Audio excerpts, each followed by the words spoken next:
నారద మహర్షి అంబరీష మహారాజునకు వైశాఖ మహిమను ఇట్లు చెప్పనారంభించెను.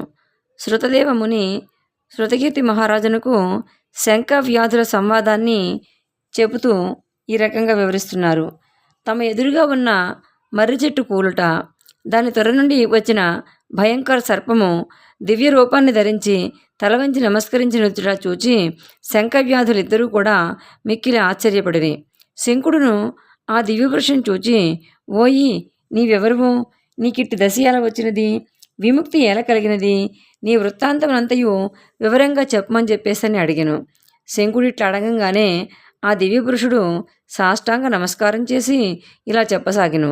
ఆర్య, నేను ప్రయాగ క్షేత్రమున నుండే బ్రాహ్మణుడును, కుశీదుడు అనే ముని యొక్క పుత్రుడను, మాటకారిణి, రూప యవనములు విద్యా సంపదలు కలవని గర్వించవాడును. చాలామంది పుత్రులు కలరు. అహంకారం కలవాడను. నా పేరు రోచనుడు.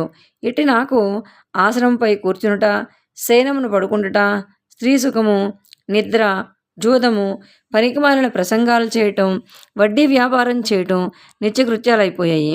జనుడు ఆక్షేపిస్తారని చెప్పేసని సంధ్యావందనాధికారులు చేసినట్లు నటించేవాడును. మోసము ఆడంబరము తప్ప నాకు పూజాదులందు శ్రద్ధ లేదు. ఇలా కొంతకాలం గడిచెను. ఒక వైశాఖ మాసమున జయంతుడిని బ్రాహ్మణోత్తముడు వచ్చి మా ఊరిలో ఉన్న వారికి వైశాఖ వ్రతమును ధర్మములను మొన్నొక వారిని వివరించుండెను. స్త్రీలు, పురుషులు, బ్రాహ్మణాది చతుర్వర్ణముల వారు అందరూ కొన్ని వేల మంది వైశాఖ వ్రతాన్ని ఆచరిస్తూ ప్రాతకాల స్నానము, శ్రీహరి పూజ, కథాశ్రవణము మున్నొక పనులు చేయుచుండిరి. జయంతుడు చెప్పుచున్న శ్రీహరి కథలను మౌనంగా శ్రద్ధాశక్తులతో వినుచున్నారు. నేను ఆ సభను చూడవలనని వేడుకగా పడితిని. తలపాగా మున్నొక వానితో విలాస వేషమును ధరించి తాంబూలము నములుచు సభలోనికి ప్రవేశించాను. నా ప్రవర్తనచే సభలోని వారందరికీ ఇబ్బంది కలిగెను.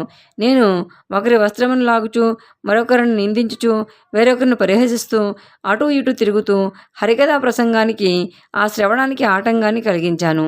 ఇటు దోషములచే నా ఆయువు క్షీణించి రోగగ్రస్తుడనయ్యాను. మరణించి తిని మిక్కిలి వేడిగా ఉన్న నీటిలోనూ సీసంతో నిండిన నరకములో చిరకాలము కాలకోట సాన్నిధ్యమును ఉండి 84 లక్షల జీవరాశుల ఎందును జన్మిస్తూ భయంకర సర్పమును పొంది విశాలమైన ఈ మర్రి చెట్టు త్వరలో ఆహారం లేక బాధపడుచు 10,000 సంవత్సరాలున్నాను. దైవికంగా నీవు చెప్పుచున్న వైశాఖ మహిమను విని పాపములను పోగొట్టుకుని శాప విముక్తుడనై దివ్య రూపాన్ని పొందితిని. నాకిట్టి భాగ్యమును కలిగించిన నీకు కృతజ్ఞుడై ఇట్లు నమస్కరించి తిని, స్వామి, మీరు నాకు ఏ జన్మలో బంధువులో తెలియదు.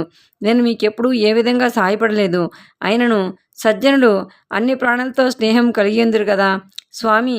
సజ్జనుడు దయావంతులకు వారు నిత్యము పరోపకార పరాయణులే కదా స్వామి. నాకు సదా ధర్మబుద్ధి కలిగినట్లును విష్ణు కథలను మరొకుండినట్లును అనుగ్రహము. నేత్రదోషం కలవానికి కాటుక సాయపడినట్లుగా ధనమదము కలవారికి దరిద్రులు మంచి నడవడిక గల సజ్జనుల సహవాసం మాత్రము సదా ఉండవలనని ఆ దివ్యపురుషుడు శంఖముని బహువిధాలుగా ప్రార్థిస్తూ నమస్కరిస్తూ ఇట్లా ఉండెను. శంఖమునియు తనకు నమస్కరించిన దివ్యపురుషుని తన బాహువులతో పైకి లేవనెత్తెను.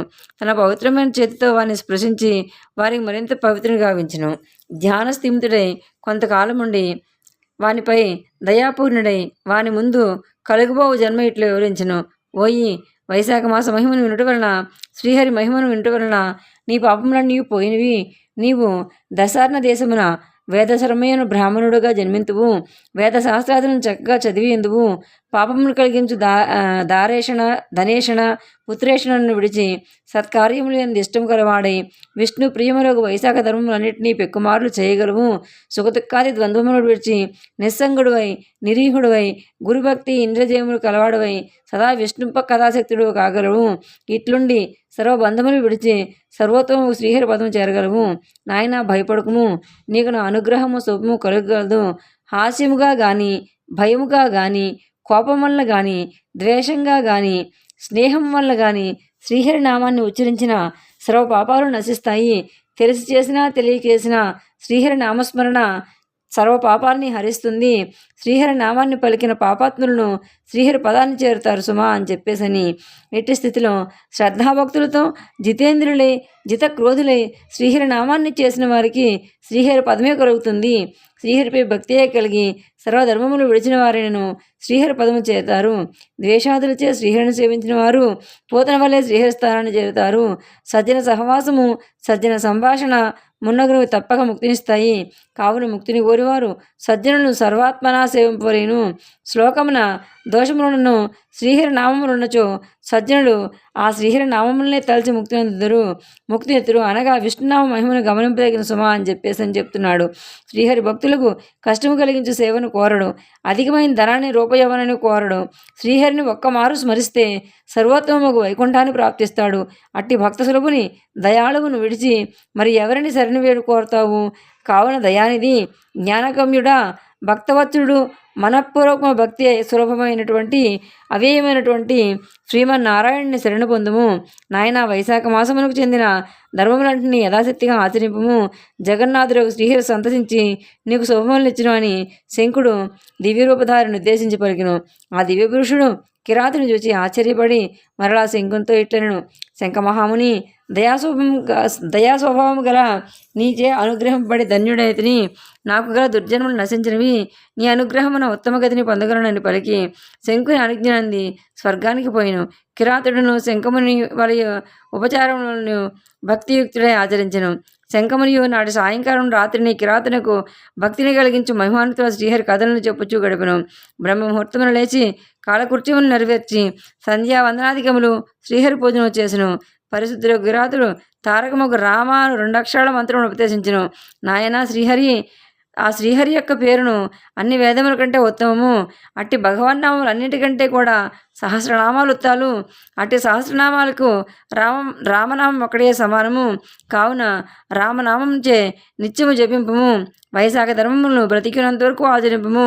దీనివలన వాల్మీకుడని మునికి పుత్రుడుగా జన్మించి వాల్మీకి అని భూలోకమును ప్రసిద్ధి అందగలవు అని చెప్పి శంకుడు వ్యాధునికి ఉపదేశించి దక్షిణ దిక్కుగా ప్రయాణమయ్యను. కిరాతుడును శంకునికి ప్రదక్షిణ నమస్కారాలు ఆచరించి కొంత దూరం అనుసరించి వెళ్ళెను. వెళ్ళుచున్న శంకుముని విడుచుట బాధాకరంగా ఉండెను. మునుని విడువలేక బిగ్గరగా దుఃఖించెను. అతడినే చూస్తూ వారినే తలుస్తూ దుఃఖాతురుడై ఉండెను. అతడు ఆ అడవిలో మనోహరమైన తోటను నాటి నీడనిచ్చి మండపములను చలివేంద్రంలో నిర్మించెను. మహిమాన్వితముకు వైశాఖ ధర్మములు ఆచరిస్తుండెను. అడవిలో దొరికి వెలగా మామిడి పనసామునకు పండ్లతో బాటసారులకు సేవ చేయుచుండెను. పాదుకలు చందనము గొడుగులు విసనకర్రలు మునగు వాణిని ఇస్తూ బాటసారులకు అనేక విధాలుగా సేవిస్తున్నాడు. ఇట్లు బాటసారులకు సేవ చేస్తూ శంఖముని చెప్పిన రామనామం రాత్రింపగలు జపిస్తూ కాలాంతరమును మరణించిన వాల్మీకి మహామునిపుత్రుడై జన్మించును. కృష్ణుడను ఒక ముని జితేంద్రుడై చిరకాలము తపమాచరించును.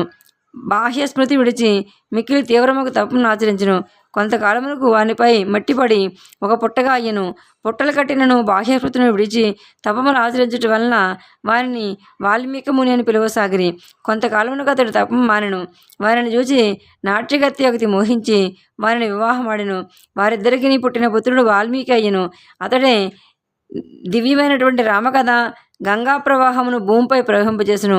అతడు రచించిన రామాయణ మహాకావ్యమును మానవుల సర్వకర్మ బంధములు పోగొట్టినదై ప్రశాంతులకు ముక్తులు చేసింది. శృతకీర్తి మహారాజా, వైశాఖ మహిమను వింటివా? దుష్టుడు కిరాతకుడు శంకుని పాదులను మున్నగు వాళ్ళని దుర్బుద్ధితో అపహరించినను. వైశాఖ మహిమ వలన శంకునికి శిష్యుడై యొక్క ధర్మాలను విని ఆచరించి వాల్మీకి జన్మించి పవిత్రముగా రామకథను లోకమును తెలిపిను. చిరస్మరణీయుడైను మహర్షి అయిను.